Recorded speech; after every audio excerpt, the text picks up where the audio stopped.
আবার ইমামে হাসানকে একবার প্রথমবার বিষপান করতে চেয়েছিল, কিন্তু ইমাম হাসানকে বিষপান করাইতে পারে নাই।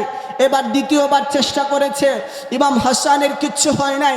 এভাবে তৃতীয়বার, চতুর্থবার, পঞ্চমবার, 5 বার ইমামে হাসানকে বিষ খাওয়াইয়ে মেরে ফেলার চেষ্টা করেছিল, কিন্তু ইমামে হাসানের কিছু করতে পারে নাই।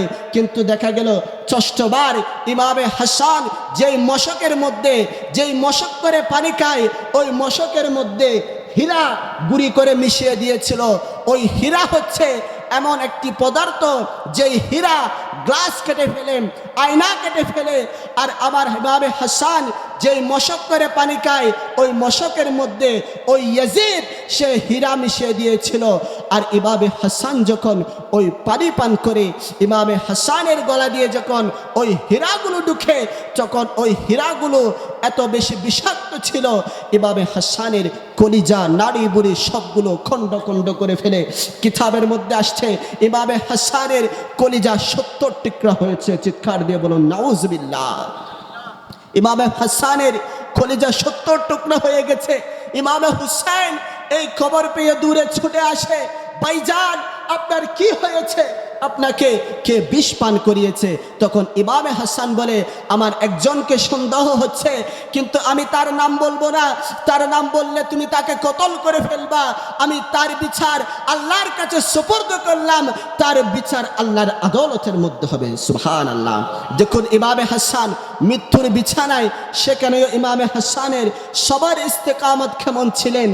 ওই যে বিষ মিশিয়েছিল তার নাম বলে নাই। এভাবে আমার ইমামে হুসাইনকেও অনেক কষ্ট দিয়েছিল এই ইয়াজিদিরা। ইমামে হুসাইন যখন কারবালার ময়দানে যুদ্ধ করতে গিয়েছিলেন, ইমামে হাসাইনের সাথে কেউ যুদ্ধের মধ্যে পারছে না, তখন ইয়াজিদ কি করলো, ইমামে হুসাইনকে চতুর্দিক দিয়ে তার সৈন্য দিয়ে ঘেরাও করে তীর ছুটতে লাগলো। ইমামে হুসাইনের শরীরের মধ্যে 72টি তীরের আঘাত লেগেছে। ইমামে হুসাইন রক্ত যখন শরীর থেকে ঝরছে, তখন ইমামে হুসাইন দুর্বল হয়ে শরীরের নিচে, মাটির নিচে পড়ে গেলেন। আর ওই ইয়াজিদের সৈন্যরা ইমামে হুসাইনের শের মোবারক মাথা থেকে দ্বিখণ্ডিত করে আলাদা করে ফেলল। চিৎকার দিয়ে বলুন ইন্না লিল্লাহি ওয়া ইন্না ইলাইহি রাজিউন। ইমামে হাসান হুসেনকে আমার নবী এত বেশি মহব্বত করতেন, তাদের গলায় চুমু দিয়েছেন, সেই ইমামে হাসান হুসেনকে এই ইয়াজিদিরা অনেক কষ্ট দিয়েছিল, অনেক নির্মমভাবে ইমাম হাসান হুসেনের শহীদ হয়েছিল। মা ফাতিমার কান্দন যেদিন হোসেন হারা শোকেতে,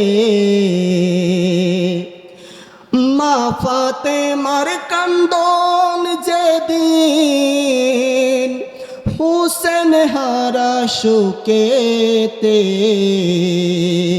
কেমন করে নিষ্ঠুর জগৎ পারলো বাঁচিতে, বলো কেমন করে নিষ্ঠুর জগৎ পারলো বাঁচিতে।